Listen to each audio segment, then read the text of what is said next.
2 hours. That's all the time the Lafferty heirs gave me to pack 40 years of my life into 3 small boxes. They stood there, smirking, as they accused me of embezzling $5 million.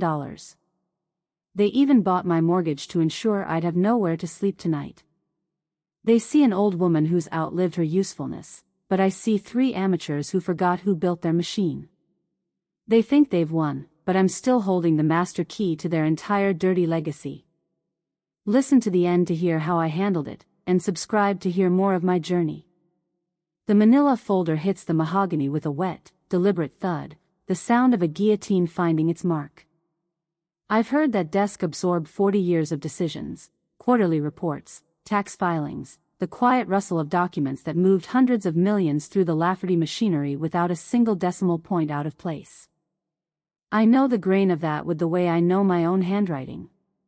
But this sound is different. This sound is a tombstone. Julian doesn't sit. He looms, the way men who inherit rooms rather than earn them always loom, shoulders wide in his bespoke navy suit, jaw set at an angle engineered to convey authority he has never actually possessed. The Patek Philippe on his wrist catches the morning light from the tall windows and throws a small, cold diamond of reflection across the file's cover. We found the holes, Grace. He lets the words settle like sediment. 40 years of trust, and you've been bleeding us dry. My heart performs a jagged, metallic skip. Not from guilt. From the specific, nauseating recognition of a lie being told to your face by someone who knows you know it's a lie, and who simply doesn't care. I don't look at the file. I look at his eyes. I've looked into those eyes before, at 8 years old when he couldn't balance a simple ledger and I sat beside him at this very desk, patient as mathematics itself, guiding his small finger down the columns. I've looked into them at 25 when he walked into his father's boardroom for the first time and I watched him absorb the room like it was oxygen owed to him by birth. I look now for any trace of that boy. Any flicker of something human beneath the investment. There is nothing. Only the cold, flat sheen of a predator who has finally decided the old hunting dog has become inconvenient. 5 million. The number rotates in my mind like a reel on a slot machine, clinical and precise. I didn't move it. I know I didn't move it because I know every password, every override, every timestamp in that system, because I built every one of them, layer by encrypted layer, over decades. But knowing the truth and having the architecture to prove it are 2 entirely different ledger entries. For now, I keep my face still, my professional mask sealed tight as a vault door. Is that what the file says? I ask. My voice comes out thinner than I'd like, parchment stretched too tight over bone, but it doesn't break. Julian's smirk doesn't waver. That's what the file says. The heavy oak door clicks shut behind me, and Deputy Miller steps out from the shadow of the velvet curtains. I hadn't seen him. Which is notable, because I notice everything. He must have been standing there since before I arrived, which means this staging was deliberate, which means this moment has been rehearsed. His thumb hooks into his utility belt with a practiced casualness, resting precisely beside the glinting steel edge of his handcuffs, close enough to be a message. The air in the office changes. The familiar smell of mahogany polish and server ozone suddenly carries something underneath it, something electric and cold. It tastes like ozone before a storm. It tastes like the moment before something irreversible occurs. It doesn't have to be a scene, Grace, Miller says. His voice is a low, rehearsed rumble wrapped in the thin costume of sympathy. He's perfected that tone. I've watched him use it at town council meetings and HOA disputes for the better part of a decade, the specific register of a man who wants you to believe he's on your side while his hand rests on the instrument of your destruction. He's been on the Lafferty payroll longer than he's been on the county's. I've known that for years. I've noted it, filed it in the precise architecture of my memory, and never used it because I never needed to. The Laffertys were my family in the way a clockmaker's most complex timepiece is his family, not by blood, but by the total investment of skill and years. I look at Miller's face. He doesn't meet my eyes. The law isn't here to investigate anything. The law is here to hold the door open while the evidence walks itself out. 2 hours, Julian says, checking the Patek Philippe with a flick of his wrist, a gesture so casual it constitutes its own cruelty. Pack what fits in 3 boxes. Anything left behind becomes estate property. A beat. Deliberate. Surgical. Including your husband's journals. The mention of David lands like a closed fist in my solar plexus. For a fraction of a second, one I will not permit to be visible, not to Julian, not to Miller, not to the velvet curtains or the cold monitors blinking in their racks, I feel it. The sharp, deep ache of someone reaching into the cavity of your grief and using it as a handle. David has been gone for 10 years.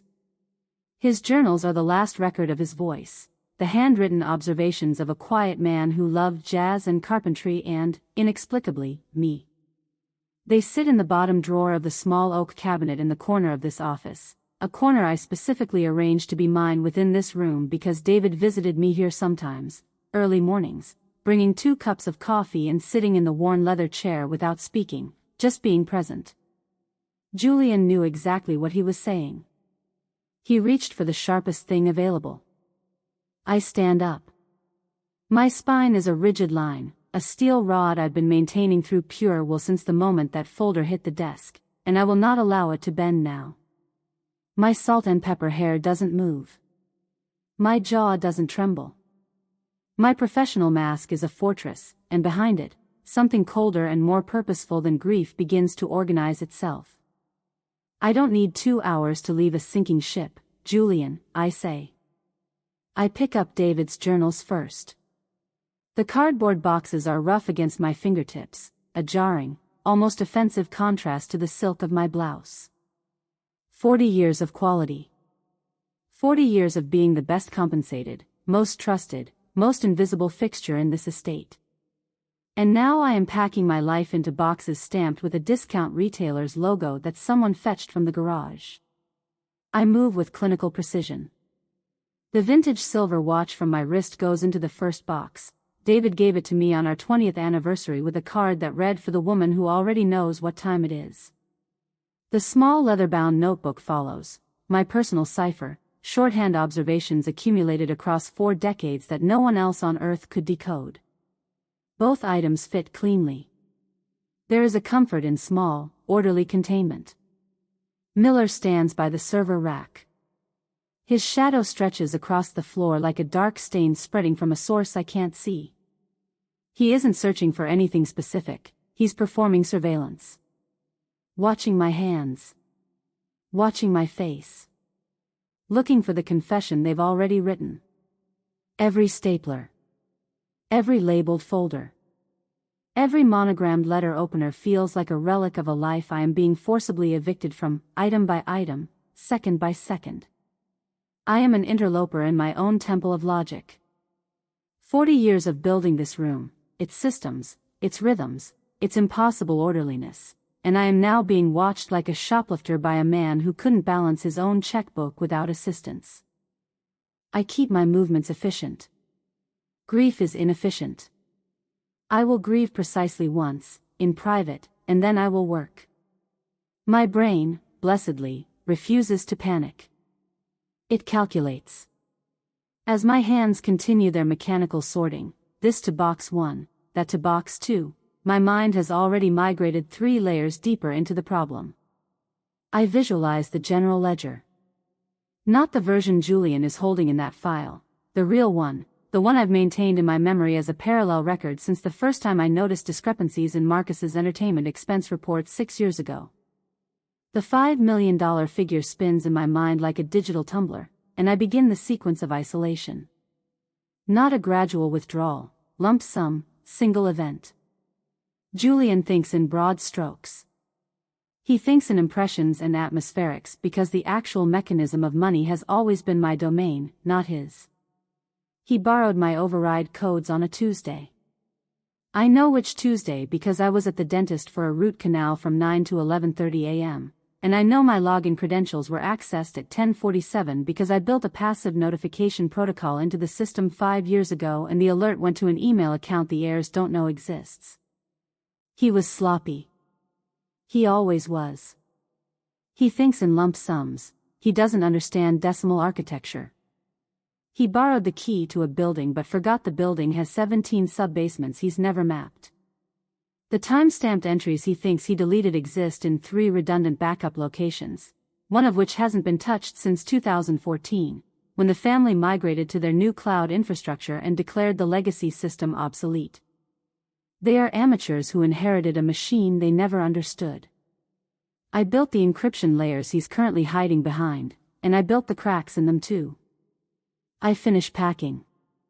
2 hours becomes 40 minutes. The walk down the grand staircase is a specific kind of cruelty. These stairs, curved mahogany banisters, Persian runner in burgundy and gold, the kind of architectural statement that announces old money without requiring a word to be spoken, I have walked them thousands of times. I have walked them at 5 in the morning carrying black coffee, at midnight carrying quarterly projections, in every season and at every hour. The house knows my footsteps. Today, the household staff line the edges of consciousness like a Greek chorus turned coward. I see Margaret from the kitchen angling herself toward the breakfast counter. I see young Daniel the groundskeeper discover a sudden, urgent need to examine the molding near the baseboards. Eyes that once met mine with the comfortable recognition of long acquaintance now find the floor absolutely fascinating. I carry the top box. The weight of it pulls at my shoulders, insistent and real. Miller follows 3 paces behind, close enough to be my shadow, distant enough to maintain the fiction that this is voluntary.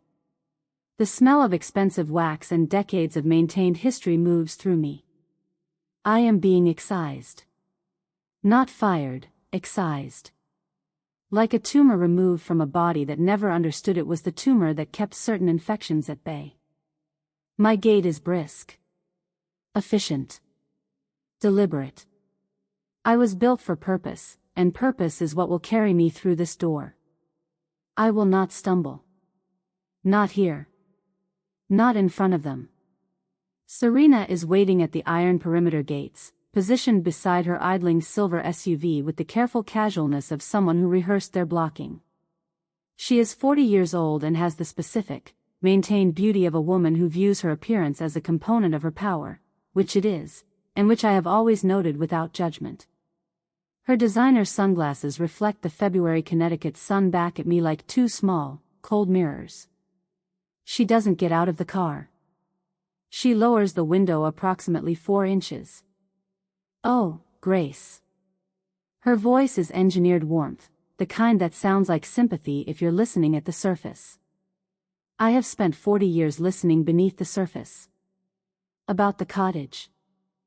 My hands tighten on the cardboard box. We bought the mortgage from the bank this morning. She delivers this information the way a person shares unremarkable news, something logistical, something administrative, something that is simply handled. Foreclosure papers are being served tomorrow. It's for the best, really. A fresh start. A small, regretful tilt of the head. You understand. The world performs a slow tilt, like a table with one short leg finally admitting its instability. The cottage. The small white house at the edge of the estate grounds that I have lived in for the past 15 years, that I arranged to purchase precisely because I knew the importance of owning one's own ground, except that I arranged it through the estate's recommended lender, which I now understand was the first mistake in a chain of mistakes I was too trusting to foresee. The cottage that still smells, in some atmospheric, impossible way I can't fully explain, like David's pipe tobacco even a decade after his death. The particular scent of dry wood and old books and the specific piece of a space that is wholly and only mine. Gone. Signed away this morning while I was upstairs packing into cardboard boxes. They didn't just fire me. They didn't just accuse me. They are erasing the coordinates of my existence. The tires of Serena's SUV scatter gravel as she pulls away, and the dust settles slowly over my wool coat in a thin, gray film. I stand on the gravel shoulder of the estate's private access road with 3 cardboard boxes and a leather-bound notebook and a vintage watch and David's journals and 60 years of accumulated precision intelligence, and for exactly 4 seconds, I am simply a terrified woman. My hand moves to my throat before my conscious mind authorizes it, a reflex, a reaching. My fingers close around the pendant. The pewter is cold against my palm, heavier than it looks, and the metal edge bites into the soft skin of my hand with a pressure that is real and present and, crucially, mine. My breath comes in shallow, jagged hitches. The Fairfield suburbs stretch around me in their placid, expensive silence, bare February maples, a distant dog, the muffled sound of a leaf blower 3 properties over. All of it indifferent. All of it proceeding with perfect normalcy while the coordinates of my life are being quietly demolished. The architect disappears for 4 seconds. In her place is a 60-year-old woman with no home, no bank access, no institutional standing, and a criminal charge being assembled around her name like a noose being dressed as a necklace. 4 seconds. I count them. Then the pendant's cold edge does what it has always done. It grounds me. Marcus once made a joke about it at a family dinner, the kind of joke that isn't a joke, delivered with the Lafferty talent for cruelty wrapped in humor. What is that thing, Grace? Did you pick it up at a Renaissance fair? The table had laughed politely. I had smiled my thin, knowing smile and said nothing, because the knowing smile exists precisely for moments when what you know is too valuable to share. Beneath the crude pewter shell, beneath the deliberate visual plainness, the aesthetic that announces nothing to see here, nothing of value, is a military-grade hardware token. Titanium core. Rolling cryptographic code. The physical authentication key to the Larkspur Family Trust's legacy server architecture. The heirs decommissioned that system 10 years ago when they migrated everything to their new cloud infrastructure. They brought in a consultant, held meetings, declared the old framework obsolete, and migrated the data they could see. What they didn't migrate, what they didn't know to migrate, because the only person who knew its complete topology was standing in the room taking quiet notes, were the backdoor portals I built into the foundation. The legacy architecture still exists. Still runs, on a server in a climate-controlled room in the estate's sub-basement, faithfully maintaining its encrypted repositories since 2014 while the family above it congratulated themselves on modernizing. They think their money is in the sky. They forgot the foundation is buried underground, and I am holding the only key. I adjust my grip on the top box and walk toward the road. I have a motel to find. The Edge of Town Motel on Route 7 charges $89 a night and smells of industrial lemon cleaner applied with institutional aggression over a persistent substrate of old cigarette smoke that no amount of industrial lemon will ever fully eradicate. I drop my 3 boxes onto the scratchy polyester bedspread and listen to the mattress springs groan their complaint. The highway hums outside, constant, rhythmic, impersonal. A sound with no memory, no texture, no knowledge of who I am or what I've built or what has just been taken from me. The linoleum under my shoes is cold even through the leather soles and peeling at the corners in long, exhausted curls. I look at my reflection in the cracked vanity mirror. My salt and pepper hair is still precise, the blunt shin-length cut maintaining its geometry even after a morning of boxes and gravel and deliberate cruelty. My gray eyes look back at me with the color of a winter storm front, the specific shade that appears when pressure systems collide. My professional mask is still in place, which I note with something adjacent to pride. I take a deliberate breath. Let the industrial lemon fill my lungs. This is not a defeat. I have merely changed locations. Command centers are not defined by the quality of their furniture. The coffee-stained nightstand clears easily. I set the complimentary notepad and ballpoint pen on the floor with neat precision and replace them with the contents of my second box, arraying my materials with the same methodical care I've brought to every desk I've ever worked at. I flip open the encrypted laptop. The blue light of the screen blooms in the dim room and reflects in my glasses, and the familiar, particular comfort of that glow, cold light, logical light, the light of systems and certainties, moves through me like a steadying current. My fingers find the keyboard. The calluses on my fingertips register the familiar friction of the keys, the specific tactile language of a tool I've used for 4 decades. The charge Julian has assembled is predicated on the assumption that I am confused. That age and senior disorientation, I found the phrase in the file during my 40 minutes of packing, noted it, filed it, have compromised my faculties. That the woman who built the most complex private financial architecture in Fairfield County has somehow lost the thread. My mind is a high-functioning machine. It is cataloging, sorting, cross-referencing, and beginning the first preliminary architecture of a response. It does not require a mahogany desk. It does not require institutional legitimacy or the presence of an audience. It requires only a connection. And the hardware token currently resting, warm from my skin, against my sternum. They have the deputy. They have the lawyers. They have the physical assets, the institutional standing, the social capital of a family name that has been accumulating credibility in Fairfield County for 3 generations. What they don't have is any understanding of what they're actually holding. They inherited a machine. They've been operating the controls without ever reading the schematics, because the person who wrote the schematics was always in the next office, always available to answer questions, always the indispensable ghost keeping the machinery running. They assumed the machine runs itself. They assumed the knowledge lived in the system rather than in the person who architected it. They are amateurs. Accomplished, wealthy, credentialed amateurs, but amateurs nonetheless. They were in prep school while I was building the encryption layers they are currently using to frame me. They were at country club tennis while I was designing the backdoor portals they have no idea exist. They bought the mortgage on my home, froze my accounts, staged a dismissal with a sheriff's deputy, and believe themselves to have won a game they don't have the architectural literacy to understand. I log into the first backdoor portal. The credentials accept without hesitation, a small, crisp confirmation chime from the laptop speakers that sounds, in this linoleum-floored room, like the opening note of something. My thin, knowing smile returns. It settles onto my face with the ease of a well-worn garment. I'm not going to fight the $5 million charge.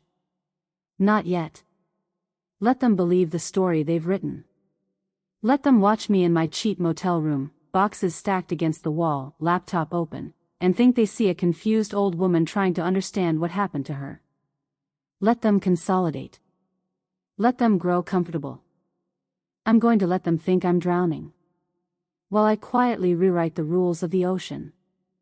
The quietest person in the room adjusts her glasses, takes a sip of terrible motel coffee, and begins to type.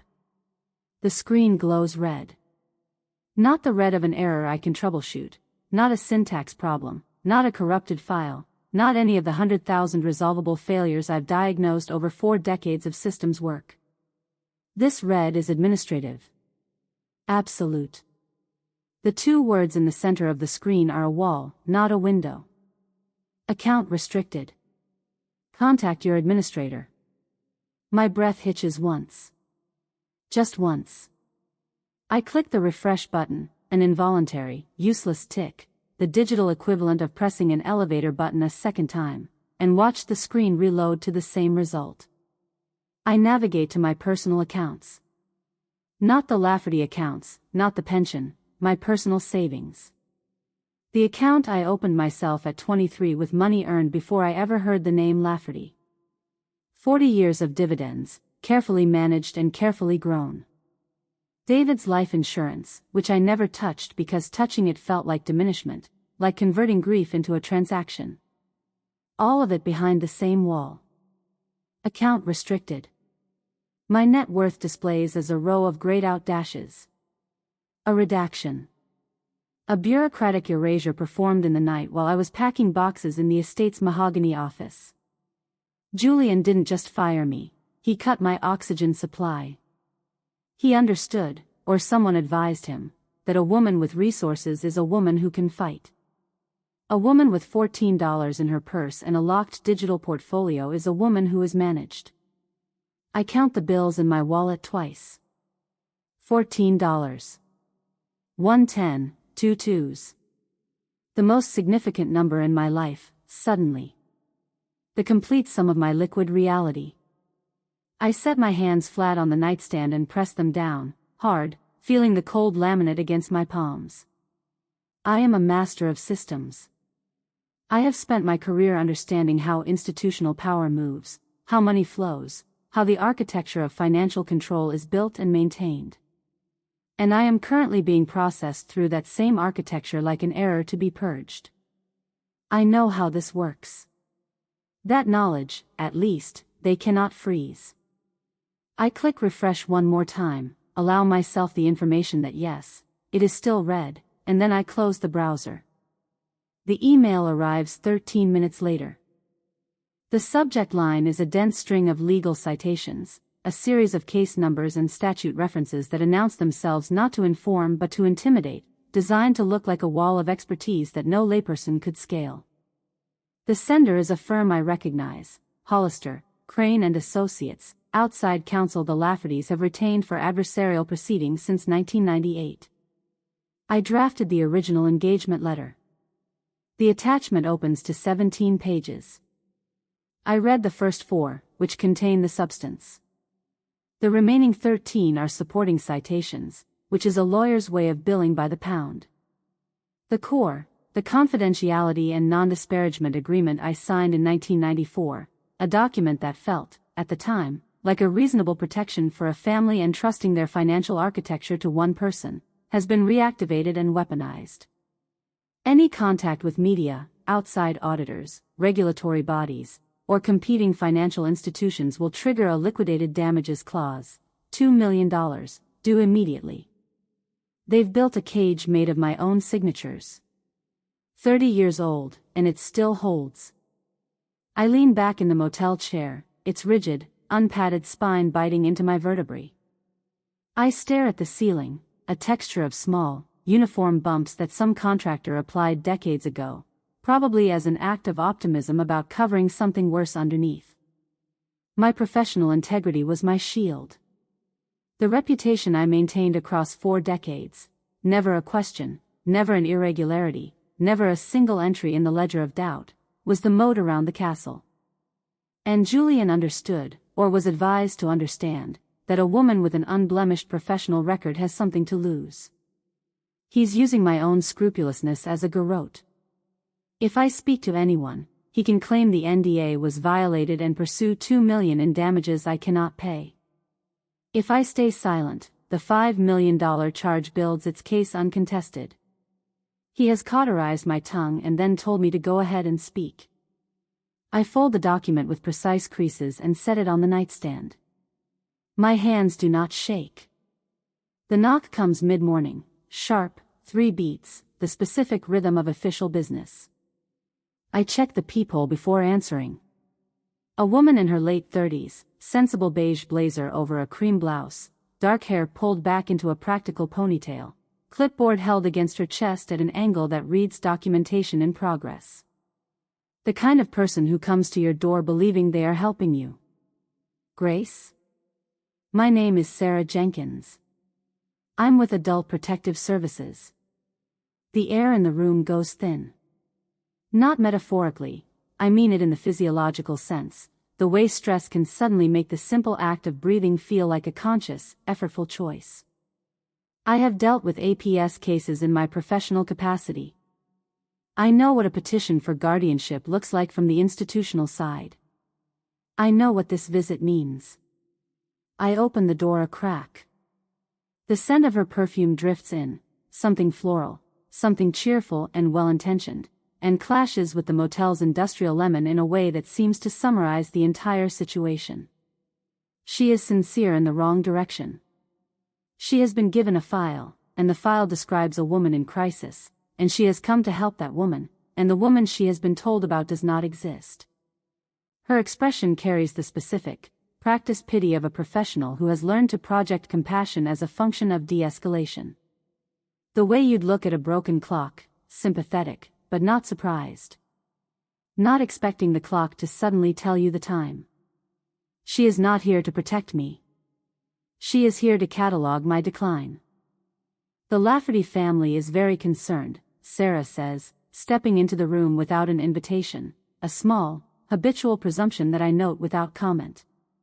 She moves toward the center of the room as though she belongs in it, setting her clipboard on the coffee-stained nightstand with the proprietary ease of someone who considers this space a case file rather than someone's home.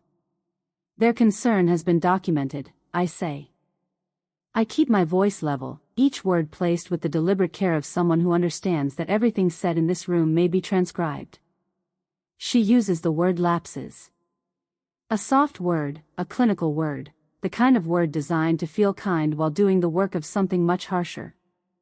The Lafferty family has documented certain lapses. The petition she lays before me is 12 pages, dense with clinical language and supporting testimony. Age-related cognitive impairment. Difficulty managing complex financial systems. Confusion regarding institutional responsibilities.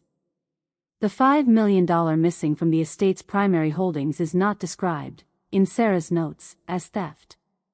It is described as accidental mismanagement by a confused senior. Julian has been generous to me in the worst possible way. He is not sending me to prison. He is sending me to a fog. He is telling the world that I did not steal from him because I was criminal. I did it because I was deteriorating. Because the woman who built his family's financial fortress has lost the capacity to maintain it. Because I should be protected from myself. The gaslight is so bright I have to actively resist squinting against it. A cell would be resistible. A cell has bars and locks and the fundamental dignity of being accused of agency. What they are constructing for me instead is a narrative of gentle, inescapable incompetence. A padded room made of professional pity and legal paperwork. What day is it, Grace? Sarah's pen hovers over the assessment form. Her voice is patient, the careful enunciation of someone speaking to a person they believe may have difficulty processing. Can you tell me today's date? And who is the current president? I look at her for a long moment. I want, with a clarity that surprises me, to tell her the prime factorization of the case number printed at the top of her clipboard. I want to recite the last 10 years of Lafferty tax returns, not the cleaned versions, the real versions, with the offshore routing numbers and the creative depreciation schedules and the specific numerical fingerprints of a family that has been systematically underreporting capital gains since 2009. I want to watch her write that down. Instead, I breathe. I flatten my hands on my thighs, pressing the urge into the polyester bedspread until I feel it dissipate into something manageable. It is Tuesday, I say, my voice arriving as a clinical monotone. February 17th. I pause one beat. The president is who the president is. Sarah writes something. I don't let my eyes follow her pen. Every word, every pause, every micro-expression is a variable in the equation they are constructing. If I demonstrate anger, the record reflects emotional dysregulation. If I am flat, it notes effective withdrawal. If I use technical language, it becomes perseverative ideation around professional identity. The assessment is a trap built from observation, and the assessment has already determined its conclusion. I am playing defense in a game where the scoring system was designed to ensure I cannot win. I sit very still, and I let none of this show. The door swings open without a knock. Deputy Miller leans against the frame with the casual authority of a man who has never had to ask permission. His sunglasses are still on indoors, a choice that reads as deliberate, a way of watching without being watched, and they reflect my cramped motel room back at me in miniature, the boxes against the wall, the open laptop, the motionless woman sitting on the bed with her hands on her knees. Everything okay here, Sarah? He asks. His voice carries the warm, relaxed tone of a colleague checking in, as though he didn't know she was here, as though this is coincidence. The coordination is seamless. She brings the diagnosis, he brings the weight. One files the paperwork that establishes my incompetence, the other stands in the doorway wearing a badge and ensuring I understand the physical dimensions of my situation. He looks at me over the top of his sunglasses. His smirk is the specific expression of a man who knows how much is in my purse and finds that knowledge satisfying. Just a wellness check, he says, though his boots are already leaving muddy tracks on the linoleum, deliberate marks, I think, a territorial notation. I was here. This is mine now. I look at the muddy tracks. I look at his boots. I file this away. I'll need to take that, Grace. He reaches for the laptop before the sentence fully resolves. I move, a reflexive, instinctive motion forward, the architect's impulse to protect her blueprints, but he is faster. His hand closes around my wrist, not violently but with a precision that communicates the possibility of violence, a pressure just below the threshold of a bruise, a message delivered in calibrated PSI. For your own safety. His voice is warm, almost solicitous. We need to check whether you've been targeted by any internet scams. There have been some very erratic transfers coming from accounts associated with your name. He pulls the laptop toward him with his free hand. We see this a lot with seniors. These scammers are sophisticated. The power cord unplugs from the wall with a violent, single jerk. The screen goes dark. The specific cold of that moment, the blue light vanishing, the hum of the laptop's fan cutting out, the sudden absence of the one interface between me and the architecture I built, moves through my chest like something being removed surgically. The architect losing her blueprints. Not the knowledge is in my mind, distributed across 4 decades of memory that no deputy can seize. But the tool. The hands. He tucks my laptop under his arm. He does it without looking at me. He doesn't stop there. With a single, casual, backhanded sweep, the gesture of a man clearing dishes from a table, Miller knocks all 3 cardboard boxes off the laminate surface. The sound is wrong. Cardboard splitting, contents scattering, the specific wet sound of old leather sliding across linoleum. The boxes tip and fold and discharge their contents across the floor in a slow, expanding radius, the silver watch spinning, the leather notebook splaying open, the manila folders fanning into disorder. And David's journals, the leather-bound records of a life, a marriage, a love expressed in his small, careful handwriting across 30 years of pages, skidding across the linoleum toward the bathroom, splaying open, their spines exposed. Clutter is a fire hazard, Miller says. Conversationally. He shifts his weight, and his boot comes down on a photograph that has fallen from between the journal's pages. David at 45, standing in the backyard of a house we no longer own, squinting into summer light. My professional mask cracks. Not fully. Not in any way a camera would document. But the sharp intake of breath leaves my lungs before I can intercept it, a small, involuntary sound, a fraction of a second, a fissure. Miller sees it. The quality of his smirk changes. He wasn't searching, I understand this with perfect clarity. He wasn't looking for evidence or contraband or any legitimate object of a wellness check. He was looking for that. That sound. That flinch. The confirmation that there is a person inside the professional mask, and that the person can be hurt. He found it. I hate that he found it. The door closes. The latch clicks. The muddy boot prints remain. I sit in the silence for a long time. The kind of silence that has weight and temperature, cold, heavy, settling into the room like something that intends to stay. The highway hums outside, indifferent. The fluorescent light in the bathroom buzzes with its small, persistent irrelevance. I am a 60-year-old woman in a motel room that costs less per night than the Lafferty estate's daily flower budget. I have no functioning computer. I have no institutional standing. I have a state caseworker building a file on my cognitive decline and a deputy with my laptop under his arm who stepped on a photograph of my husband and smiled when I flinched. The realization settles into my marrow with a cold, rhythmic certainty that I recognize as the specific sensation of understanding one's situation without any remaining buffer of denial. I am being hunted. Not investigated. Not dismissed. Hunted. The family I spent 40 years shielding from regulatory scrutiny, from bad investments, from their own financial recklessness, the family I treated as my life's work, has turned the full machinery of their institutional access on me, and the law is not a referee in this. The law is the hound. I sit with this. I let the full weight of it arrive. Then I begin to think.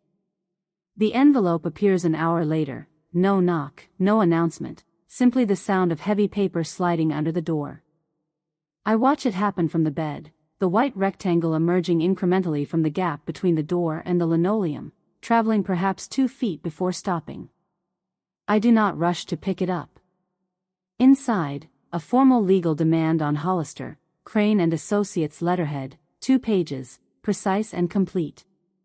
A personal loan of $200,000, originated 5 years ago by an instrument bearing my signature. I set the document flat on the bed and look at my name at the bottom of the first page. It is my signature.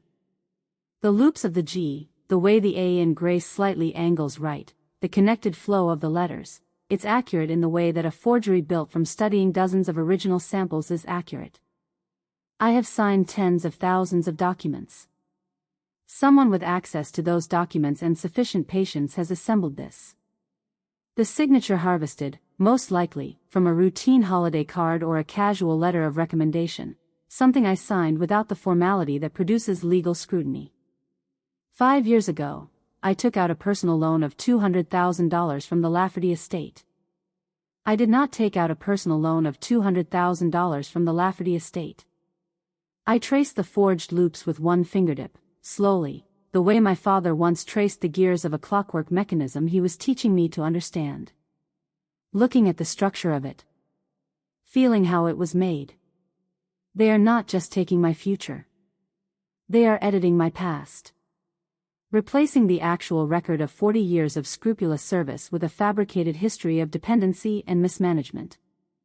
And because the document exists, and because the signature is passable, and because I am already the subject of an APS petition documenting my cognitive decline, the narrative is self-reinforcing. Of course she borrowed money she couldn't account for. Of course she can't explain it clearly. Poor Grace. She's been struggling for years. Payment due in full, 24 hours.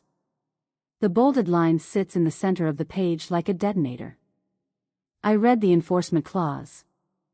Failure to satisfy the demand will trigger immediate seizure of all remaining personal assets, including the contents of the cottage, which means David's things, the last physical objects of our shared life, and any intellectual property developed during my employment, which is a clause broad enough to encompass, if aggressively interpreted, nearly everything I know. Total liquidation. Not of my finances, of me.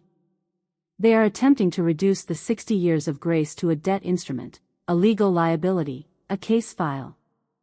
To strip the record of a life down to a single, manageable document that says, she cost more than she contributed, and we want our money back. 24 hours. The legal machinery will finish grinding me into dust in 24 hours, unless I find an ally or a miracle. My mind, which has been maintaining its fortress of logic through everything, the red account screens, the NDA, the assessment questions, the laptop's disappearance, Miller's boot on David's photograph, begins, for the first time, to whir with something I recognize as desperation. Not panic. I have not permitted panic. But the controlled, pressurized energy of a person who understands that the window of possibility is measurable and closing. I need a lever.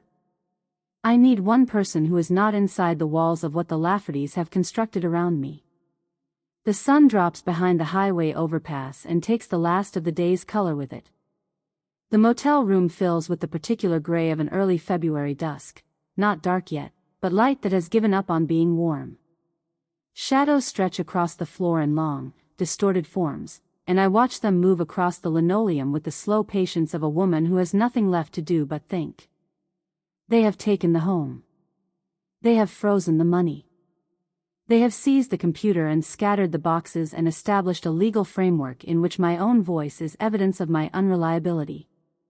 They have a deputy, a caseworker, 2 attorneys, and a forged signature.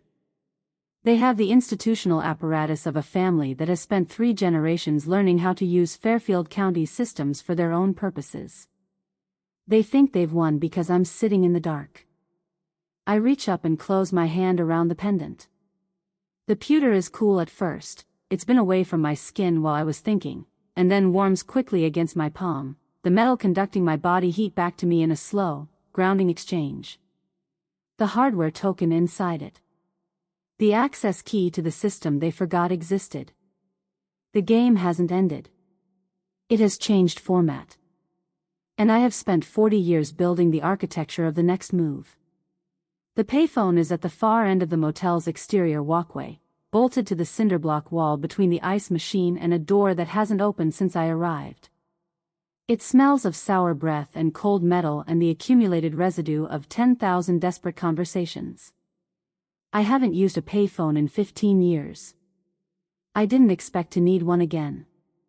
I feed it quarters, my last few, fished from the bottom of my coat pocket where they'd been sitting since a parking meter in October. My fingers are trembling, which I note with the detached clinical interest of someone observing a malfunctioning system component. The trembling is adrenaline and cold and the specific physiological response to 48 hours of sustained threat. It is not fear in the way Julian would hope to see fear. It is the body making adjustments. I dial a number I have kept memorized for 20 years. Not written anywhere. Not stored in any device. Simply held in the architecture of my memory like a circuit breaker I hoped never to need. Arthur Sterling picks up on the 4th ring. Grace. His voice is dry and brittle in the way of a man who has spent his career handling documents rather than people, parchment dry, cautious, the voice of someone who has learned that information is safer than emotion. You shouldn't be calling this line. They're erasing me, Arthur. I keep my voice level. No pleading. No tremor. I need the bones. The silence that follows is filled with static and highway noise and the distant sound of a truck downshifting on the overpass. I count the seconds. I let him decide without pressure, because pressure on Arthur Sterling produces the wrong results. Arthur needs to feel that he is choosing. Midnight, he says finally. His voice drops to something barely above a whisper. The Blue Star Diner. The line goes dead. I hold the receiver for a moment longer, then replace it carefully on its cradle. I have 2 hours. I go back to my room and sit in the dark and think.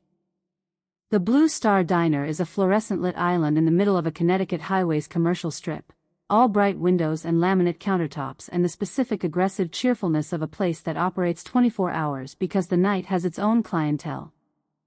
I sit in the corner booth farthest from the door, my wool coat buttoned to my chin, and watch the February rain turn the window into a gray, streaming abstract. I ordered black coffee. It arrived hot and without ceremony and is the best thing that has happened to me in 2 days.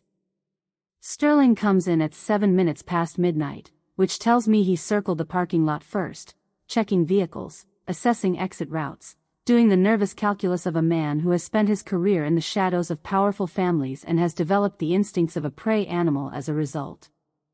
He's in his mid-60s, silver-haired, dressed in a dark overcoat that costs more than most people's monthly rent, and he moves with the specific, compressed anxiety of someone expecting to be observed.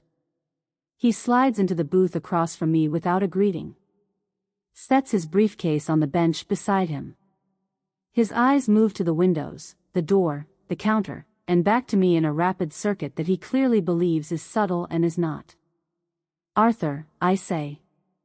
He reaches into his breast pocket and removes a cocktail napkin, sets it on the table between us, and slides it toward me with the careful, minimalist gesture of a man conducting a transaction he wants no witnesses to. On the napkin, in faint pencil, the pressure of someone writing as lightly as possible, as though the napkin itself might testify, is a string of alphanumeric characters. 16 digits, a hyphen, 8 more. The Larkspur Alpha account, he says, barely above the ambient hum of the diner's refrigeration units. It's the one vault they never reported to the IRS. The primary offshore repository. If you can access it and document what's in there, you have your proof. I pick up the napkin and look at the numbers. My mind begins to work. Why help me now, Arthur? I ask it without accusation. A direct question, the way I've asked direct questions for 40 years, not to wound, but to understand, because understanding is always the first requirement of any effective response. I want to know the actual architecture of his motivation, not the surface presentation. He looks away. Through the rain-smeared window, at the empty parking lot, at the middle distance where people look when they're examining something internal that they'd prefer to keep there. The shame in his face is not performed. I've spent 40 years reading faces and he is genuinely ashamed, which is notable and useful and, unexpectedly, somewhat humanizing. Because I helped them build the cage, he says finally. His voice carries the flat weight of a man reading a sentence he wrote himself and has been avoiding. I structured the NDA. I advised on the competency petition filing process. I didn't, he stops. Starts again. I didn't think they'd actually put you in it. He believed, I understand, that these were deterrent instruments. Legal threats designed to ensure my silence and my departure, not to be activated. He thought he was helping the family manage a difficult separation from a long-term employee. He didn't think they intended to use the scaffolding he built to actually execute something. He was naive about the Laffertys in the specific way that intelligent people are sometimes naive about the people they've served too long. He understood their patterns but refused to extrapolate them to their logical conclusion. He leaves without saying goodbye. His shadow crosses the window glass and dissolves into the rain. I sit with the napkin and the black coffee and the first genuine lead I've had since a manila folder hit a mahogany desk and rearranged the coordinates of my life. The ice that has been sitting in my chest since that moment, a cold, compressed weight that I've been working around rather than acknowledging, shifts. Fractionally. A thaw. I have a destination. I have a thread. I have, for the first time in 48 hours, something to move toward rather than simply away from. The local branch library opens at 9. I am there at 8:57, standing under the overhang with my coat collar up, watching the rain make small craters in the puddled walkway. The librarian, a woman in her 50s with reading glasses on a beaded chain and the unhurried efficiency of someone who has organized information for decades, unlocks the door without acknowledging me specifically, which is exactly what I need. The library smells of old paper and damp wool coats and the particular institutional quiet that feels, under present circumstances, like the safest environment I have access to. I have $9 left. Enough for a one-way cab back to the motel and a bottle of water from the machine in the foyer. Not enough for anything with meaningful strategic value, which means this terminal, this clunky, outdated public computer at the back of the reference section, chosen for its distance from the librarian's sight line, is my entire available infrastructure. I sit down. The chair is plastic, the keyboard has a slight tackiness to certain keys that I note and immediately decide not to dwell on, and the monitor is old enough that it hums faintly when it's warm. The connection is public network, unsecured, monitored by the library's own server through a firewall designed to prevent patrons from accessing certain categories of content, a firewall that was installed, based on its architecture, sometime around 2009. My hands are steady. The trembling from the payphone has resolved itself. The architect is back, settled behind the console, assessing available tools with the focus calm of someone who has operated in adverse conditions before and knows that the conditions are irrelevant, only the logic matters. I don't need my high-end encrypted laptop. I need the token and the silence, and I have both. I pull the pewter pendant from beneath my blouse and hold it in my palm for a moment, the metal warm from my skin, the weight of it familiar and grounding. Then I unscrew the base. The casting comes apart cleanly into two halves. The outer shell is exactly what it appears to be, pewter, crude, decorative, entirely forgettable. The inner core is a USB-C interface housing a hardware authentication chip, military-grade cryptographic rolling code, the kind of physical token that financial institutions use for their most sensitive access protocols. I plug it into the terminal's port. The library computer groans. The processor is an old one, struggling with the additional cryptographic handshake, but it negotiates. My fingers move across the sticky keys, not hesitantly, not with the searching one keystroke at a time pace of someone learning, with the fluent, muscle memory speed of someone who has typed this particular kind of sequence 10,000 times in 40 years. I am not browsing. I am tunneling. The library firewall is designed for a certain category of threat, a patron trying to access blocked content, a bored teenager probing for weak spots.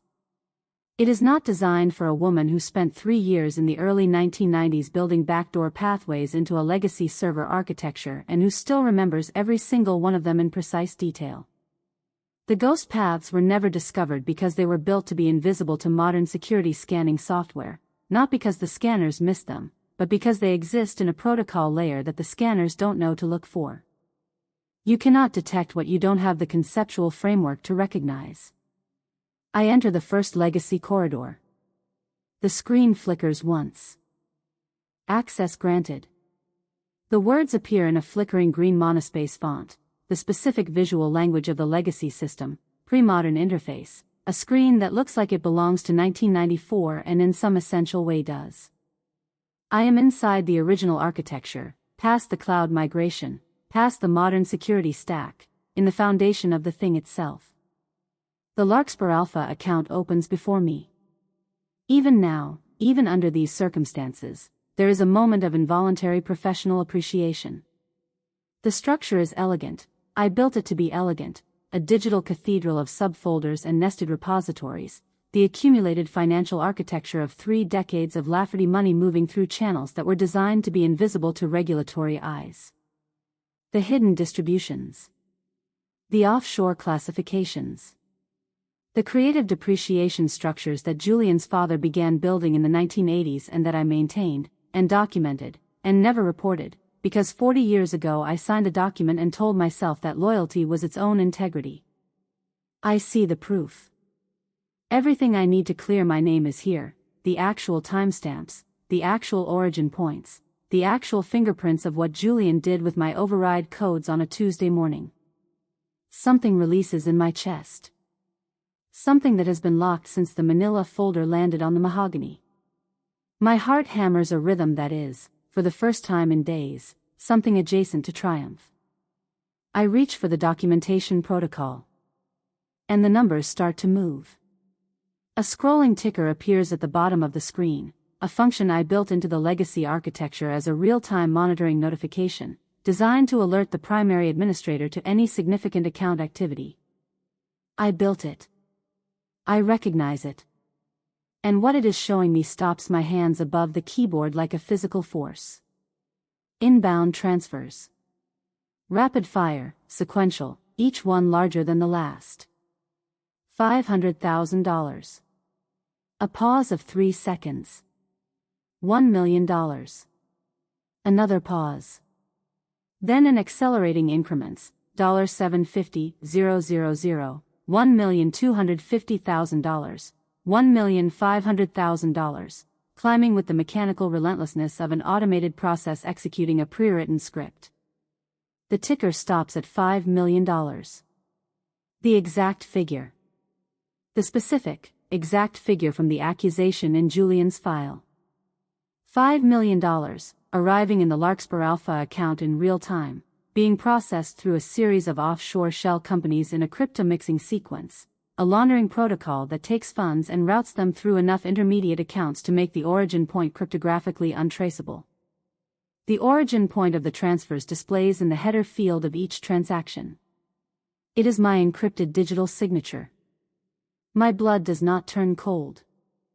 It does something more specific and more terrible. It simply stops feeling like mine. The sensation of dissociation that follows is brief, a fraction of a second of the room becoming slightly unreal, and then I am back, fully present, looking at what I have walked into. They weren't hiding the money from me. They were waiting for me to find it. The notification appears in the upper right corner of the screen, and the specific language of it, the precision of its wording, tells me that this, too, was pre-written. waiting to fire on the exact condition of my authentication. Electronic signature verified. Grace, last name, confirms transfer. A dry sound escapes my lungs.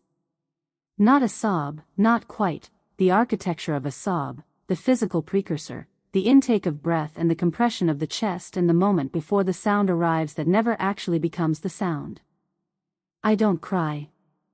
I cannot afford to cry in a public library terminal at 9:30 in the morning. I look at the confirmation message.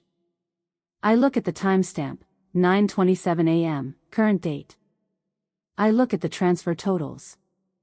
I look at the destination wallet addresses, a crypto mixer protocol, non-reversible, the funds already fragmenting through intermediate accounts into arrangements that even a forensic accountant would require months to trace. By logging in with my hardware token, I have authenticated. By authenticating, I have, in the language of the digital record, in the language that the IRS and the Connecticut State Police and a federal prosecutor will read, confirmed the transfer. I didn't find a shield. I found the firing squad and handed them my own statement of guilt and signed it with my full legal name. The digital breadcrumbs lead from the Larkspur Alpha account directly to this library, this terminal, this IP address, this moment. A straight, clean, unambiguous line. I sit in the plastic chair and breathe. The genius of it is genuinely nauseating. Julian knew I couldn't resist a logical lead. He knows how I think, has watched me think for 20 years, and he understood that a woman who processes reality through systems and architecture and the elegant logic of cause and effect would be unable to receive a specific, actionable piece of intelligence and not act on it. He fed it through Sterling, knowing I'd trust Sterling's shame more than I'd trust a clean tip. He knew I'd use the token, because the token is the only tool I have left and a person with one tool uses that tool. He has used my professional mastery, the very capability they spent 40 years relying on, to make me the primary active participant in his crime. The record no longer shows Julian using my credentials to move $5 million. The record shows me, with my own hardware authentication, confirming the transfer personally from a public library terminal at 9:27 in the morning. To the IRS, I am a disgruntled former employee who spent her last days of freedom completing the embezzlement operation she'd been running for years. To Miller, I am a confused senior who panicked. To a jury, I am either criminal or incompetent, and both options end in the same place. The fluorescent lights above me buzz. The room seems to do something subtle to its geometry, not spinning exactly, but acquiring a slight wrongness. The way a familiar room looks different when you've been awake for too long and your perception begins to slip its moorings. I grip the edge of the keyboard shelf and let the physical sensation of the laminate edge anchor me. I lean back in the plastic chair until my head rests against the partition wall. The rows of books on the reference shelves, their spines arrayed in careful, color-coded order by the librarian's patient system, blur into a gray, indistinct mass as my eyes lose focus. The small sounds of the library continue around me, the creak of the building in the wind, the distant sound of a child in the children's section, the hum of the climate control. I am 60 years old. I am sitting in a public library with $9 in my pocket and no laptop and no home and a debt notice in my coat pocket and a fresh criminal confirmation on the screen in front of me. I am the most qualified person in the state of Connecticut to understand exactly what has just been done to me, and that understanding has not prevented any of it. The professional mask doesn't crack this time. It shatters. Not outwardly, nothing visible, nothing that would register to the librarian or the mother with the stroller or the elderly man reading the newspaper 3 tables over. But internally, in the private architecture of my self-assessment, something gives way. The structure I've been maintaining, the fortress of clinical detachment, the certainty that my competence would be sufficient, the professional pride that told me I could outthink them, collapses into something much smaller and more honest. I led myself here. My ego, my pride in the system I built, my absolute faith in my own analytical capability. Julian studied those qualities for 20 years and he built this trap specifically for them. And I walked into it with my hardware token in my hand and the certainty of the architect that she was finally reclaiming her blueprints. I feel small. Old. Profoundly foolish in the specific way that is worse than ordinary foolishness because it is self-inflicted by a faculty you thought was your strength. The exit strategy, when I map it honestly, is non-existent. If I contact the authorities right now, walk to the librarian's desk, ask to use the phone, call the FBI's Financial Crimes Unit with 40 years of institutional knowledge and a hardware token and a story about offshore accounts, I am a subject with a fresh digital signature on a $5 million transfer. I'm not a whistleblower. I'm a confessor. If I leave the terminal and return to the motel, Miller knows the IP address this authentication came from. The library's address is 3 miles from the motel. He will connect them inside an hour, and the subsequent arrest will carry the weight of the confirmed transfer as its central exhibit. The $200,000 demand notice is still in my coat pocket. Even if I escaped, ran, somehow, with $9 and no credit cards and a coat in David's journals, I have no cottage to return to. No account to draw from. No institutional standing of any kind. The blinking cursor on the screen pulses with its steady, metronomic rhythm. Waiting. Patient in the way that machines are patient, which is to say without any relationship to the concept of patience at all, simply maintaining its state until a new input arrives. It has no understanding of what it's done. It confirmed an authentication and it is waiting for the next command. It doesn't know that the person in the chair has just reached the floor of the ocean and is feeling the pressure begin to work on her lungs. I look at the cursor. I breathe. I close my eyes. I retrace the steps of the transfer in my mind. Not emotionally, analytically, the way I'd audit any sequence of transactions, following each step backward to its originating entry. Julian. Marcus. Serena. I know these people. I have known them for 20 years, which means I know their capabilities as precisely as I know their signatures. Julian is a narcissist who operates by intimidation, broad strokes, blunt instruments disguised as sophistication, the strategic thinking of someone who has never had to personally execute anything. Marcus is exactly what Julian's summary of him suggests, a blunt instrument, physical and direct, not interested in elegance. Serena is a socialite, which is to say she is skilled at surfaces and presentation and the social architecture of impression management, but she has no technical depth. They are amateurs. Wealthy, resourced, institutionally connected amateurs, but amateurs. They hired this out, or they copied it, or they assembled it from components they didn't fully understand. And people who build systems from components they don't fully understand always leave a specific category of mistake in the seam between the components. I open my eyes and look at the screen. The cryptomixer protocol they used is modern, a current generation mixing architecture, the kind that became standard in offshore financial operations around 2019. I recognize it. It's designed to interface with contemporary blockchain infrastructure using a specific transfer classification system. The classification they applied to the outgoing distributions is capital gains. Current rate, modern capital gains treatment, the classification that makes sense in the new system architecture, the one their current accountants use, the one that generates the smallest tax liability under current IRS schedules. But they routed it through the 2014 legacy architecture to frame me. They used the old system, my system, because it carries my authentication credentials, my digital fingerprints, the evidentiary trail that makes me the author of the transfer. To frame me in the legacy system, they had to process the money through legacy protocols. But they classified the distributions in the modern framework, because that's what their current accountants know how to do. 2 systems. 2 eras.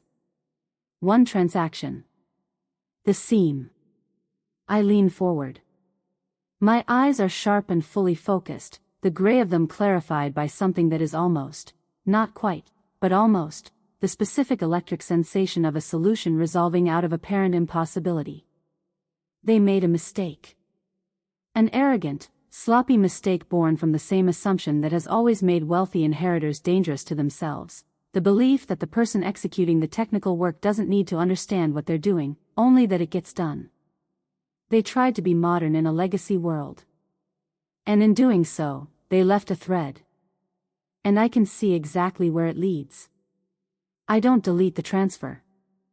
I sit with that decision for exactly 4 seconds, long enough to confirm it is a decision and not a paralysis, and then I let the $5 million continue its automated journey through the crypto mixer protocol without interference.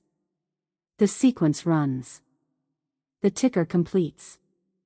The digital record shows the transfer authorized, confirmed, and executed under my credentials. Good. Let it stand. Let the record be exactly what Julian constructed it to be. Because Julian built this trap around a single assumption, that I would experience the confirmation notification and understand myself to be finished. That I would see the words electronic signature verified and feel the walls close, and either run or collapse, and either way be done. He is thinking like a man who has always used systems without understanding them. He's thinking like someone who knows how to operate a weapon without knowing how it was made. My fingers begin to move. Not to undo. Not to block or redirect or conceal. I lean into the momentum the way a systems architect leans into a structural flaw, not resisting, but following the logic of the weakness to its terminus. Julian thinks he has used me to launder $5 million. What he has actually done is hand me authenticated access to the entire Larkspur Trust architecture, because the same credentials that confirmed his transfer are still active in this session, and the session is still open, and the legacy system does not time out for 45 minutes. He has been celebrating in the wrong room while I am rearranging the furniture in every room in the building. I navigate deeper. Subfolder by subfolder, the Larkspur Trust opens before me like a map of a country I surveyed myself and still know by heart. The underlying code I wrote in 1998 has never been modified. Why would it be? The heirs declared the legacy system obsolete. They migrated everything they knew about and left everything they didn't, and the thing they didn't know was that the classification architecture, the fundamental framework that determines how every asset in the trust is categorized for tax and regulatory purposes, still runs on the original 1998 codebase, maintained by automated processes in the sub-basement server, faithfully executing its quarterly maintenance cycles for the past decade without a single human eye on the output. They never read it because they never needed to. That was my job. I locate the portfolio classification module.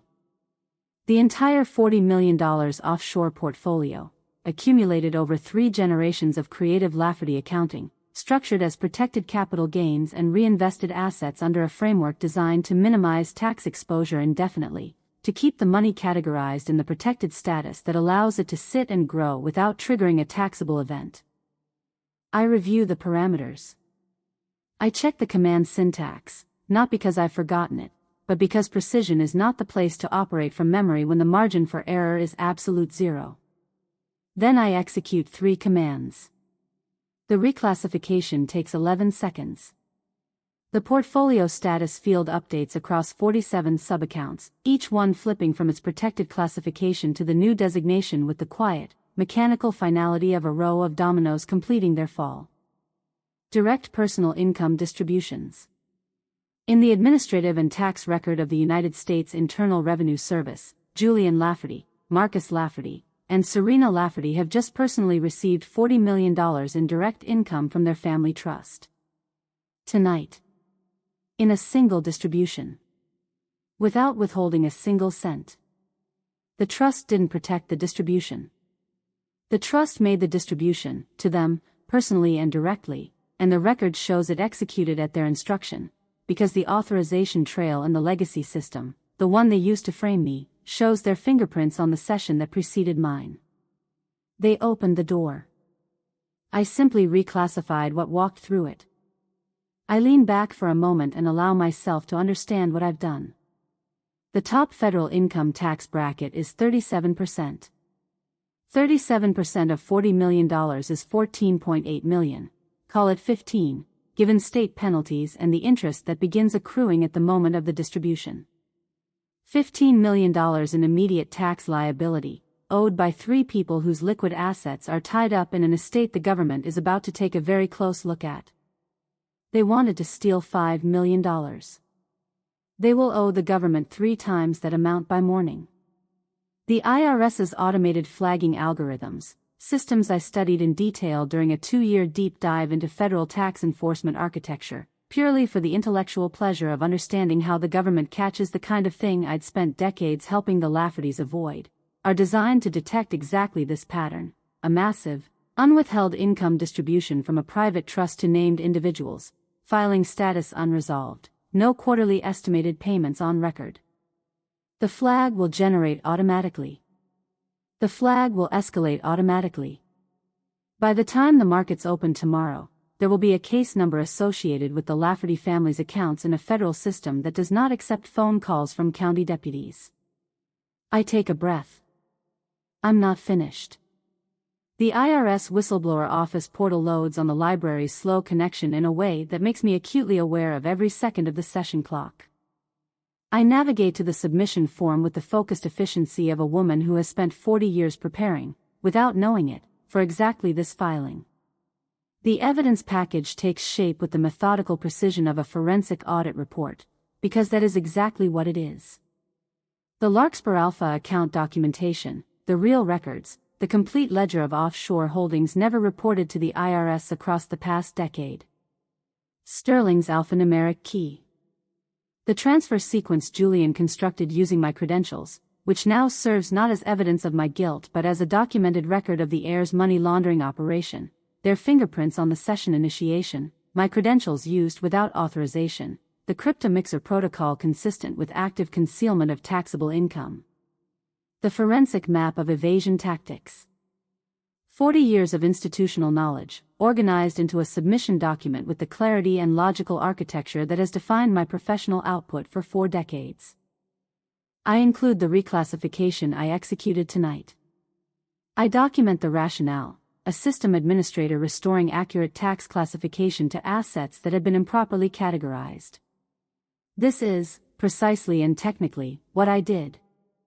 The legacy system administrator, the only person with active credentials, corrected a classification error. Under the Tax Relief and Healthcare Act, a whistleblower who provides specific and credible information leading to the collection of unpaid taxes on amounts greater than $2 million is entitled to a bounty of 15 to 30% of the collected proceeds. The IRS Whistleblower Office receives the submission, processes it, protects the submitter. I am not a thief. I am a protected informant. I click Submit. The progress bar moves across the screen with the slow, implacable certainty of a process that cannot be recalled once initiated.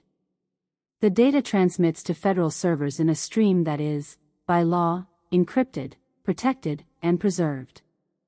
An unstoppable digital tidal wave moving toward Washington at the speed of a broadband connection in a Connecticut public library.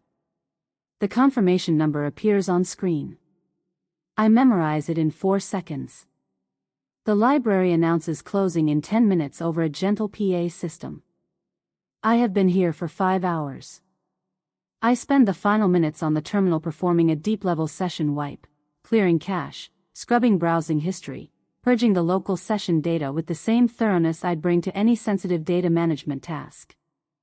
I do this not to hide what I've done but because it is correct practice, and because the only digital signature I want remaining in this system is the one that matters: the hardware token's authentication record on the tax reclassification, time-stamped and preserved in the legacy server's unalterable audit log, showing that the authorized administrator of the Larkspur Trust executed a portfolio reclassification at 9:58 a.m. on the date in question. When the auditors examine the record, they will see 3 heirs who used a legacy system to launder $5 million in a single night, triggering an administrative response from the system's authorized user that exposed $40 million in undeclared assets. They will see exactly what happened. I unscrew the pewter pendant from its chain and hold it in my palm for a moment. The token has done its work. I tuck it into my coat pocket, not around my neck. It no longer needs to be a talisman. It's evidence, and evidence has its own place in the order of things. I walk out of the library into the cool evening air, and the weight that has been compressing my chest for 3 days lifts. Not dramatically. Not with a flood of relief or a collapse into tears. It lifts the way a long-running process lifts when it reaches its completion state, quietly, efficiently, without ceremony. The work is done. Now I wait for the system to run. Back at the motel, I sit on the edge of the bed and gather David's journals from the floor where Miller's sweep scattered them. The photograph, the one Miller's boot found, has a partial boot print on the lower right corner. I smooth it carefully with the pad of my thumb, the pressure gentle and precise, working the crease without making it worse. David at 45, squinting into summer light. The familiar shape of his jaw. The way he always looked slightly surprised to be photographed, as though he never quite expected anyone to want a record of him specifically. I collect the journals one by one, checking each binding for damage, smoothing the pages that were folded against the grain when they fell. His handwriting, small, careful, the handwriting of a man who took his time with things, is intact throughout. I stack them in the correct chronological order and set them on the nightstand beside the motel's plastic alarm clock. The room still smells of industrial lemon. The highway hums outside. The polyester bedspread is exactly as scratchy as it was this morning. None of it bothers me. I have $2 and a half-eaten granola bar. I eat the granola bar slowly, tasting each bite with the deliberate attention of someone who has not eaten properly in 3 days and is choosing to acknowledge that fact. I drink water from the bathroom tap. I change into the spare shirt from box number 2 and lie down on the scratchy bedspread without undressing further and close my eyes. Somewhere in a windowless office in Washington, a red light is blinking on an automated monitoring system. It blinked the moment my submission completed. It is still blinking, and it will continue to blink, and the people whose job it is to respond to blinking red lights will arrive at their desks in the morning and begin the process that ends the Lafferty dynasty. I know the rhythm of the system. I built my career understanding it. I sleep. It is the first real sleep in 3 days. The sirens begin before the sun has fully cleared the horizon. I am already awake. I wake at 5 regardless of circumstance, a habit of 40 years that no motel and no crisis has managed to disrupt, and I am sitting in the chair by the window with the last of the bad motel coffee going cold in my hand when I hear the sound change. Not the chirping of a county cruiser, not the casual authority of Deputy Miller conducting another wellness check. A different register entirely, the heavy, rhythmic wail of federal vehicles moving at enforcement speed. I stand and move to the window. 3 black Suburbans are moving down the highway access road toward the estate's private entrance, moving with the specific, purposeful urgency of agencies that don't need to announce themselves because their authority is not local and not negotiable. IRS Criminal Investigation Division doesn't coordinate with county deputies. They don't call ahead. They don't need Miller's cooperation or his dispensation or any piece of the institutional apparatus that the Laffertys have spent years maintaining as their personal buffer against accountability. They care about $15 million in unpaid federal taxes, and the documented evidence of the laundering operation used to conceal them, and the $40 million offshore portfolio that 3 named individuals just inadvertently declared as personal income. I watch the Suburbans until they pass out of my sight line behind the tree line at the estate's edge. Then I sit back down with my cold coffee. Deputy Miller will not be available to perform wellness checks today. By noon, it's on the news. The local channel's midday broadcast leads with aerial footage from a news helicopter that arrived, I note, with impressive speed, which suggests the IRS CI Division's Public Affairs Office issued a notification timed precisely to the completion of the initial asset seizure. There is a methodology to these things. The footage shows the estate's marble front steps, and on those steps, 3 people I have known for a combined total of 6 decades. Julian first. His bespoke navy suit is wrinkled in a way I have never seen it. Julian, who has worn perfectly pressed clothing as a daily assertion of his position in the world, whose suits communicate I am above the ordinary friction of existence, is standing on his own marble steps with his jacket askew and his slicked hair disordered and his hands zip-tied in front of him. The habitual smirk is gone. In its place is the expression of a man encountering, for the first time in his life, a system that will not be managed by his family name. Marcus behind him. Serena, her designer sunglasses gone, blinking in the Connecticut morning light with the disoriented, diminished quality of a person who has lost the frame that organized their self-understanding. The stolen $5 million, the carefully staged accusation, the file that landed on the mahogany with a wet thud 3 days ago, Julian's centerpiece exhibit in his case against me, is now the smoking gun for the money laundering indictment. The very instrument he built to destroy me has become the primary evidence of his crime.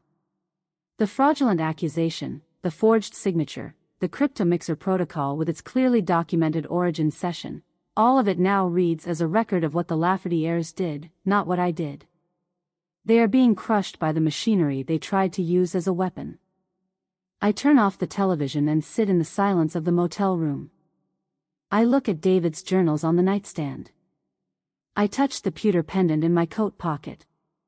I allow myself, precisely and privately, the thin, knowing smile. 6 months move through the calendar in the particular way that months move when one is rebuilding from coordinate zero, slowly at first, then with gathering momentum as the legal and financial machinery executes its processes and the scaffolding of a new life begins to take shape. I am in a temporary apartment, a clean, small, adequately lit 2-bedroom in Westport, when the letter arrives. Heavy bond paper, the kind used for formal government correspondence. The Department of the Treasury seal in the upper left corner. My name on the envelope in the precise typography of federal official communication. I set it on the kitchen table and make coffee first. Then I open it. The whistleblower claim has been reviewed, processed, and approved. The evidence I provided led directly to the recovery of the entire $40 million offshore portfolio, plus penalties and interest on the decade of undeclared income, plus the criminal fine associated with the money laundering indictment, plus the federal tax liability on the reclassified distributions, a total recovery figure that the letter enumerates in 9 digits. My bounty, 30% of the collected amount, the maximum award under the statute. I read the figure twice. Then I set the letter flat on the table and look at it for a long moment. More money than I earned in 40 years of service to a family that tried to erase me. More money than the estate itself would have paid me in another lifetime of work. The system didn't just vindicate me. It rewarded the precision. I finish my coffee. Then I call a very good attorney, one I chose myself, retained myself, paid for myself, and we begin the next conversation. The liquidation of the Lafferty dynasty is not a dramatic event. It is paperwork. Federal back taxes, criminal fines, legal fees, civil judgments from several parties who emerge from the procedural wreckage of the indictments. The accumulated liability is too large, spread across too many instruments, for even the Lafferty estate to absorb. The IRS moves with the methodical, unhurried authority of an institution that has been doing this since 1913 and is not particularly emotional about it. The estate in Fairfield County, the mahogany offices, the server racks, the maples that were bare in February when I walked down the grand staircase carrying 3 cardboard boxes, is placed on the auction block. Government fire sale. A bureaucratic necessity. A line item in the federal recovery process. I spend the weeks preceding the auction with the focused preparation I bring to any significant professional undertaking. I study the auction framework, the reserve pricing methodology, the competitive landscape of potential bidders, the developers who have been circling the Gold Coast properties for years, calculating the luxury condo conversion potential of estates whose owners have overextended themselves. I understand what the land is worth. I understand what the estate is worth. I understand what it is worth to me, specifically, which is a number that has nothing to do with the market and everything to do with 40 years and a question of who owns which room. The morning of the auction, I dress with care. A tailored charcoal wool coat, not the one with the dust from Serena's tires still in the fibers, a new one, over a white silk blouse. My silver wristwatch. My salt and pepper hair in its precise, chin-length cut, every strand in its correct location. I take a cab to the estate. The auction is held on the front lawn. Folding chairs, a podium, the controlled chaos of a government-administered sale, attorneys, developers, financial representatives, and the particular category of observer who attends estate auctions for the spectacle of a dynasty's dissolution. I take a chair in the front row. The opening bids on the estate grounds come from a development consortium I recognize, a Connecticut-based firm that has converted 3 other Gold Coast properties in the past decade, replacing them with gated luxury developments that are indistinguishable from one another. Their representative is a man in a gray suit who bids with the practiced efficiency of someone spending other people's money on a predetermined conclusion. He is very good at what he does. He has not done his research on the woman in the front row. The bidding escalates in increments. The developer moves with confidence, absorbing counterbids from 2 other parties before they fall away, narrowing to what he believes is a bilateral negotiation between himself and the government's reserve. He has priced his ceiling. He has calculated his margin. He is, by any conventional assessment of the room, winning. I raise my paddle. My number is precise and immediate, not a round number, not a figure designed to signal wealth or intimidation, but the exact calculated value of the property plus the specific premium I am willing to pay for the particular thing I am buying, which is not square footage or market position. I raise my paddle again when he counters. I raise it a 3rd time with the same economy of motion, the same absence of hesitation, the same quality of absolute certainty that I have brought to every significant decision in my professional life. I am not performing confidence. I am the most informed person in this auction regarding what this property is worth and what I intend to do with it, and those facts produce their own steadiness. The developer's representative makes a call. Waits. Makes another call. His margin has been exceeded. The consortium has a ceiling and I have cleared it. The gavel falls. The murmur that moves through the crowd behind me is audible, the whispered speculation about the woman in the front row, the mystery bidder, the unexpected variable that the developers did not account for. I don't turn around to receive it. I look at the house.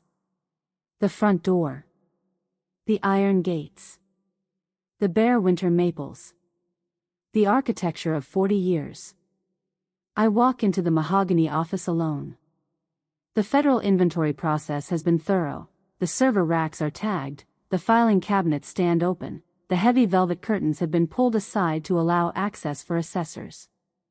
The room has been processed, documented, and released. It is mine now, in a legal and permanent sense that it was never quite mine during the 40 years I worked here. The air no longer smells of ozone and betrayal. The servers that generated the ozone are gone, relocated to federal evidence storage. What remains is the mahogany, the warm, complex smell of polished wood that holds decades of absorbed air, the scent of a room that has been a room for a very long time. Silence. I cross the room to the desk. Julian's desk, the desk he loomed over, the desk where the manila folder landed with a wet thud on an ordinary Tuesday morning and rearranged the coordinates of everything. I sit down behind it. The chair fits differently from this side. That's the first thing I notice. The room looks different from this side, the sight lines, the relationship of the desk to the door, the angle from which the windows present the Connecticut morning light. The room is the same room. I am not the same person who walked out of it with 3 cardboard boxes. I reach into the tote bag I carried in and remove David's journals. They are complete, all 12 volumes, chronological, undamaged except for the partial boot print on the corner of a photograph that I have decided to preserve rather than discard because it is part of the record. I open the top drawer of the mahogany desk and place the journals inside. Stack them with care. Close the drawer. Turn the small brass key in the lock. My hand goes to my neck. The pewter pendant is not there. The pewter pendant served its purpose and lives now in an evidence bag in a federal facility in Hartford, where it will remain until the Lafferty criminal proceedings conclude, at which point it will be returned to its owner with the case number stamped on the receipt. In its place, on a new chain, simple, silver, heavier than the pewter felt, carrying its weight differently against my sternum, is a pendant I chose myself. Solid silver. No hidden compartment. No hardware token. No key to anyone's architecture but my own. I touch it. The metal is warm from my skin. I sit behind the desk in the mahogany office, in the silence that is finally mine, and I let the room settle into its new understanding of itself. The quietest person in the room has finished speaking. The silence that follows is not the silence of someone who has been erased. It is not the silence of a ghost in a machine, or a shadow behind a throne, or the carefully maintained quiet of a woman who understood that her value depended on being indispensable without being visible. It is the silence of the owner. I adjust my glasses with one finger. I open my leather-bound notebook to a fresh page. I uncap my pen. I have work to do. It's mine now. If you made it to this moment, thank you for listening all the way through. Most people bail before the bill comes due. But here, the bill always comes due. What started as humiliation and disrespect ended with receipts, truth, and a payoff they never saw coming. If you want more stories where karma shows up without mercy, hit subscribe and come back for the next one. Now tell me in the comments, what was the most disgusting thing they did? What crossed the line for you?